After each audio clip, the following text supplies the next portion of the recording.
Alim ditakoki ya kudune jawab Kanjeng Nabi diceritani kula ngeten kita niku pas ngeten terus pripun iki. Ya wong alim ya ditakoni ya harus merespon oh ngene ya. Dadi wong alim. Ora wong alim ditakoni iki wis sing takoki ya alim mesti mereka beramal dengan ilmunya dan ijtihadnya, tapi ada orang yang lebih alim ditakoki ya harusnya menjawab piye genahe ora njur alah ngetes aku ora yo buka dhewe to kitabe ngrekasake men seperti itu penak men takok ngono ya ora ya ditakoki ya tak jawabi gitu kan Nabi ya takoki ya jawabi kalau memang tahu dari situ juga mengandung mafhum bahwa wujudnya air itu bisa membatalkan tayamum kalau wujudnya air atau mendapat air sebelum masuk dalam sholat. Wis tayamum sempurna urung nganti sholat ono banyu, nah itu batal tayamumnya. Tapi kalau sudah masuk sholat mendapatkan air sudah masuk sholat maka sholatnya tidak batal. Teruskan. Tidak perlu memutuskan sholatnya dan mengulang dari awal. Ini menurut pendapat yang lebih asoh di sini. Meskipun saya sampaikan tadi ada khilaf. Wa an Ibnu Abbas radhiyallahu anhu fi qalihi azza wa jalla wa in kuntum marda aw ala safarin al ayah qala idza kanat birrajulil jiraha fi sabilillah wal quruh fayajnub fayakhafu ayyamuta inni gtasala tayammama rawahu Daruqutni mauqufan wa rafa'ul Bazzar wa Sahih bin Khuzaimah wal Hakim. Dari Abdullah bin Abbas radhiyallahu anhu dalam firman Allah azza wa jalla di situ wa in kuntum marda aw ala safar, ketika kalian dalam keadaan sakit atau dalam perjalanan, ayat berikutnya kemudian kalian tidak mendapatkan air untuk wudu atau mandi, maka tayamumlah kalian dengan debu yang suci. Ini Ibnu Abbas menjelaskan ketika pada diri seorang laki-laki ada jirohah, luka fisabilillah, saat dia perang fisabilillah kemudian dia terluka kena pedang dan sebagainya, delalah itu ada anggota wudu.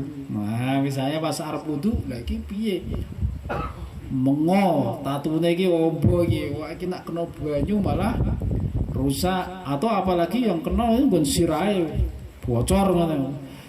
Misalnya ge adus kudu jinabat terus adus, iki kok air iso masuk ning nggon tengkorake kok malah dadi mati piye iki. Nah, misalnya seperti itu.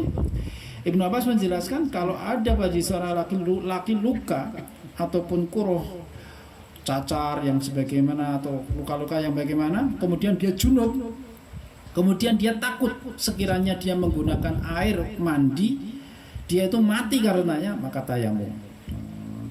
Jadi takut nanti malah memberikan dampak lebih negatif, lebih parah, memperparah sakitnya atau memperlambat sakitnya atau menambah sakitnya, maka boleh menggunakan debu untuk tayamum sebagai pengganti baik wudu ataupun mandi. Pernah dalam satu riwayat itu ada seorang itu dia terluka, ya bekas-bekas perang terluka, bocor ngesirai, terus dia itu junub. Lah itu terus takon iki piye aku ngene-ngene. Wah kudu mandi. Nah sing apa itu? Nak tayamum tuh lamun wudu tapi iki masalahnya junub. Nah, terus kon mandi difatwakan mandi itu diceritakan dalam Sahih Bukhari itu. Akhirnya karena takon wis kadung takon dijawab harus mandi. Akhirnya mandi, baru gue mati. Setelah diceritakan ke Rasulullah, wah, enak orang ngerti sak mestine aja dijawab ngono. Dadi takok karo sing luwih alim, apalagi juga delok sakite dhisik to. Jenenge wong sakit umpamanya berhalangan untuk wudu ataupun bahkan ditayamumi nak kena debu yo bahaya, kena banyu yo bahaya misalnya. Berarti koyok faqitut tahuren, orang yang tidak mendapatkan air atau debu ya salat li hormati waktu dhisik misalnya. Teko salat ngono wae. Engko nak wis waras dibaleni salate kan gitu kan. Ora kok teko yo kudu mandi. Wah, lakon mandi kan ini yang diceritakanmu mati, Pak. Karena di luka di kepala ini malah fatal itu. Makanya ya ini Ibnu Abbas kalau kiranya ada luka kemudian dia junub, sekiranya kena air malah nanti air bisa masuk ke bagian organ dalam merusak yang ini maka khawatir mati tayamum saja. Nah cuma atis ya tetep atis loh Pak. Atis kan iso disiasati banyune diangeti loh. Atis ngono. Ya diangeti to. Wah ngono. To atus bareng kan dadi ora atis.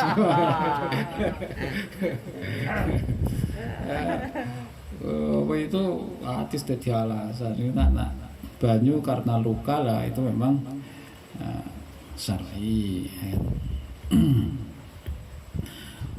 Dalam Islam itu yuridu wa bikumul yusra, wa ta'ala menghendaki kalian tuh kemudahan.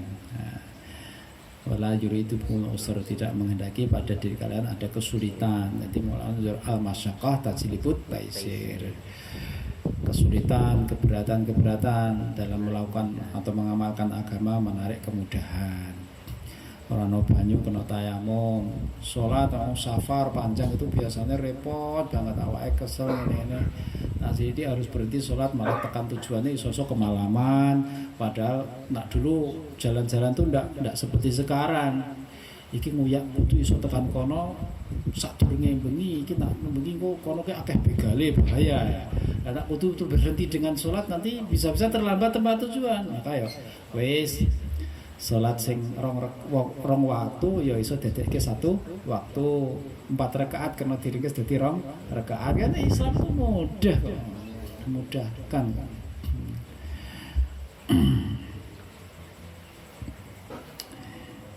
Gampang. Sepenting orang kegampang ya wis digampangke. Lah ini kaitannya dengan tato Pak. Jadi kalau jiroha itu ada kalanya diperban, ada kalanya tidak. Karena tato itu garek wonge lah. Arab itu diperban, otomatis nak perbannya itu kadang-kadang menghalangi sampainya air pada kulit. Nah ini makanya nak mandi, jadi kaitannya tayamum bagi sohibul jabair. Wong sing awake diperban baik anggota wudunya atau anggota badannya. Saya terangkan tentang sohibul jabair kaitannya dengan mandi dulu. Kalau mandi itu tidak mutajazi, badan ini dianggap satu lah, tidak seperti wudu ini ada kepala, ada wajah, ada tangan, ada kaki, itu ada jus-jus, ada bagian-bagian tertentu. Tapi kalau mandi dari ujung kepala sampai ujung kaki dianggap satu. Nah, sehingga umpama wong kene nggon awake iki ana tatu yang harus diperban karena memang harus dijaga dari terkena air atau kalau kena debu atau kotoran yang lain nanti takut terinfeksi, maka terus diperban rapat yang sekiranya air tidak tembus. Maka seandainya dia mandi sementara di bagian-bagiannya ada bagian sehat, ada bagian luka, tapi kalau bagian-bagian sehatnya itu diguyur air juga tidak mengapa. Misalnya kok delalah sing terluka itu cuma tangannya atau kakinya, itu kan bagian-bagian lain kan nak dimandikan juga tidak masalah toh. Nah, ini kan tidak sempurna. Nah, makanya kalau demikian halnya, karena air tidak bisa merata ke seluruh tubuh, ada bagian-bagian tubuh yang tertutup oleh perban, maka saat durunge mandi tayamum dhisik. Tayamum sebagai penyempurna mandinya ini. Tayamum, kemudian setelah tayamum selesai baru mandi, maka bagian-bagian yang terperban tadi dihindari dari kena air. Tapi bagian yang tidak masalah kena air diguyur air. Tapi sing diperban kuwi ora mang kena banyu. Nah ini bagian sing ora kena banyu itu sudah sempurna dengan tayamum tadi. Tayamumnya cukup sekali. Lah apik ini mandi dhisik sempurna baru tayamum atau tayamum dulu baru mandi? Tayamum dulu. Karena dengan tayamum nanti anggota yang kena debu nanti bisa dikenai, air bisa bersih. Nih nak mandi dhisik gek ditayamumi kan jadi malah kotor akhirnya. Ini kalau mandi. Jadi tayamumnya cukup sekali. Neng nak wudu, karena wudu itu anggota 4 itu wajah, tangan, kepala, kaki itu dianggap sendiri-sendiri.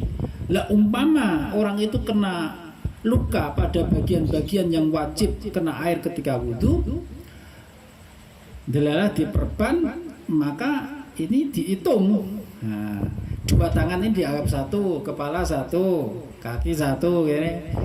Lah kui nak umpamane dhek itu adalah tangannya kene, wah lukanya dalam terus dijahit diperban. Arep wudu wajah dhisik kan dalam wudu ini harus ada tertib. Nah, terus wudu dhisik. Lah ketika mau membasuh tangan karena tangannya ini ada perban yang tidak boleh kena air, maka tayamum dhisik. Di wudunya di sela-sela tayamum. Mulane nyiapke debu dekat tempat wudu. Aku dhisik nek sering ngarit to Pak, oplatok jerone tak plester ngene iki tak ora oplatok.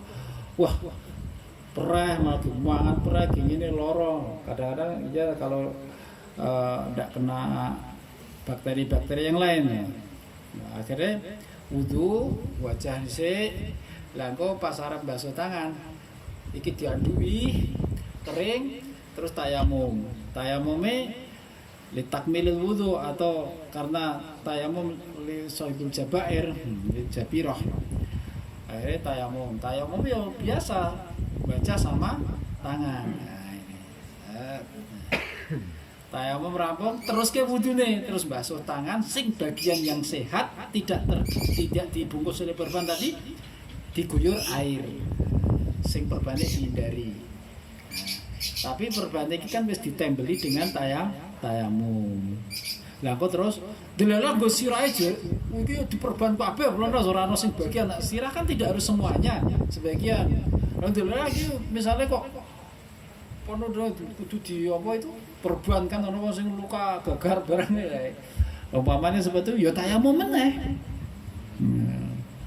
Kok delalah kakine antara jempol tekane polok ki ya babak ora itu kena banyu. Nah, itu ya sing sehat dibasuh air, yang tidak sehat nah, itu dihindari disempurnakan dengan tayamum sehingga dalam satu wudu nak pancen anggota-anggota tadi ada luka-lukanya yang tidak boleh kena air itu iso wudu tayamum ping 4 kali iso ping 3 kali sesuai dengan jumlah luka-luka tadi.